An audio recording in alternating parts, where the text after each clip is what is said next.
Wenn man heutzutage ein vernünftiges Rallye-Auto kaufen möchte, die Betonung liegt auf vernünftig und wer möchte das nicht, da ist die Auswahl nicht besonders groß und beschränkt sich meistens auf den Mitsubishi Lancer Evolution oder Subaru Impreza.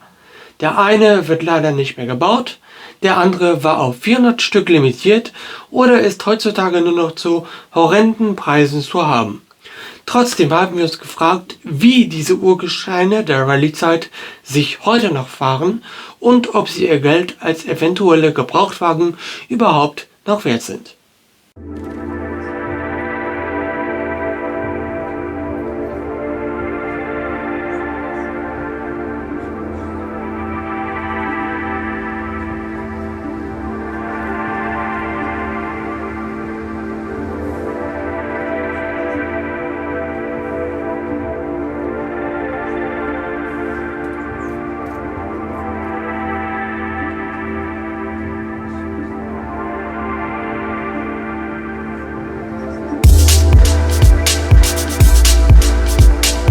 Konkret geht es um die 4. Generation des erfolgreichen Japaners.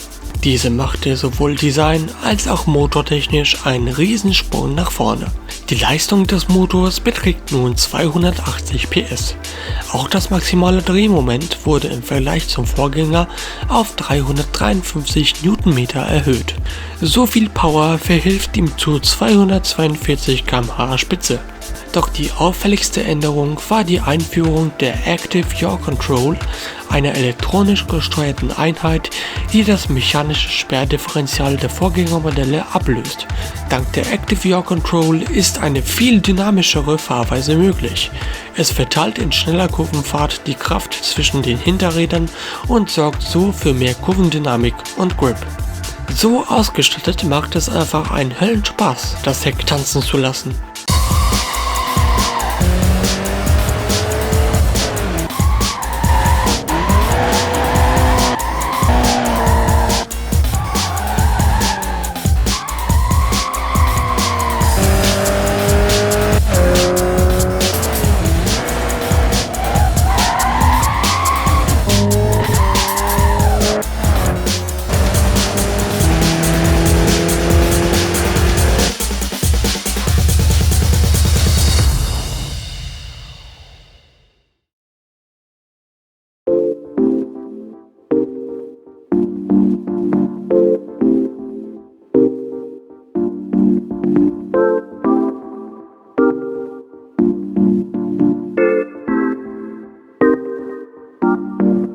Im März 1998 wird ein auf dem Impreza basierendes Sondermodell vorgestellt, die Version 22B STI.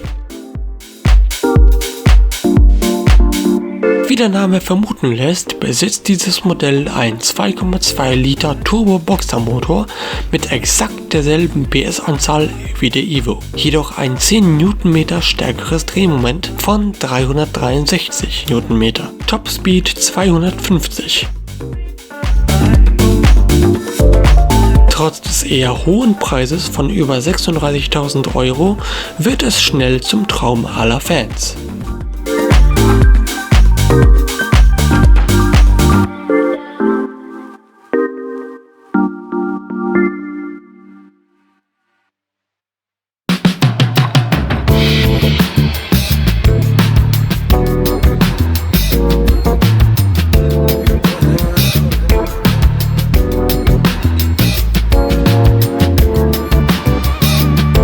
In puncto Länge muss sich der Evo dem Impreza geschlagen geben.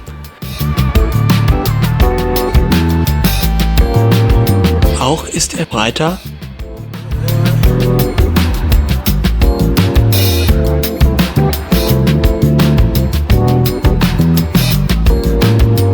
dafür ist der Mitsubishi höher als sein Landsmann.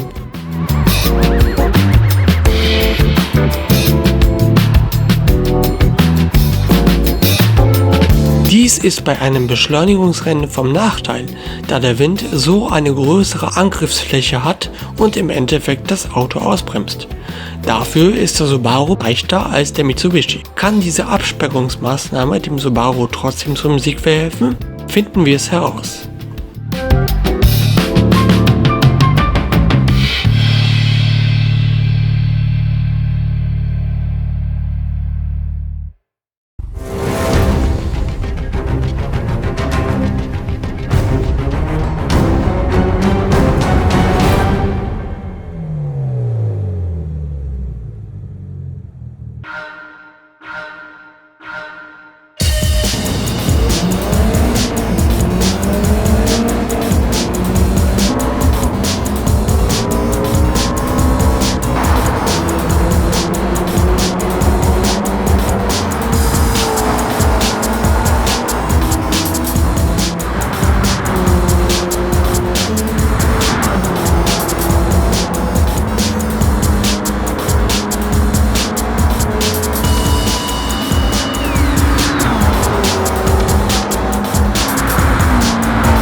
Wie sich herausstellt, leider nein.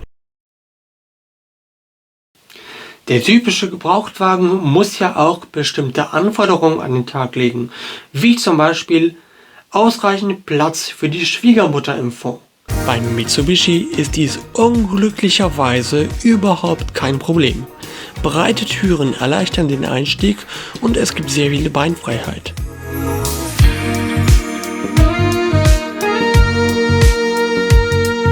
Beim Subaru gestaltet sich dies ein bisschen komplizierter.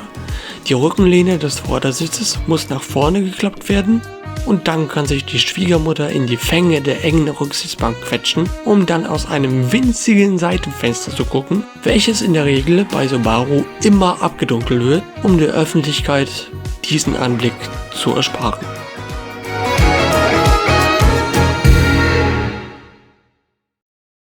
Nun sind beide aber auch waschechte Rallye-Autos, die sich auf staubigen Pisten am wohlsten fühlen. Darum haben wir für einen Tag eine Rallye-Strecke in Anspruch genommen, um beide nochmal einen, diesmal richtigen Test zu unterziehen.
Sowohl der Subaru als auch der Mitsubishi mögen im Alltag sicher auffallen, sind sie zweifellos ein Stück internationaler Motorsportgeschichte. In puncto Gebrauchtwagen siegt ganz klar der Evo mit 4 Türen, viel Beinfreiheit vorn und hinten sowie einem geringeren Luftwiderstand, trotz des minimal schwächeren Motors. Schaut man auf diesen Vergleich jedoch aus Rallye-Fahrersicht, so liegt der Subaru ganz klar vorn. Er wird zwar von mehr Luft gebremst, aber das etwas stärkere Drehmoment verhilft ihm zu einer effizienteren Performance auf der Rallye-Piste.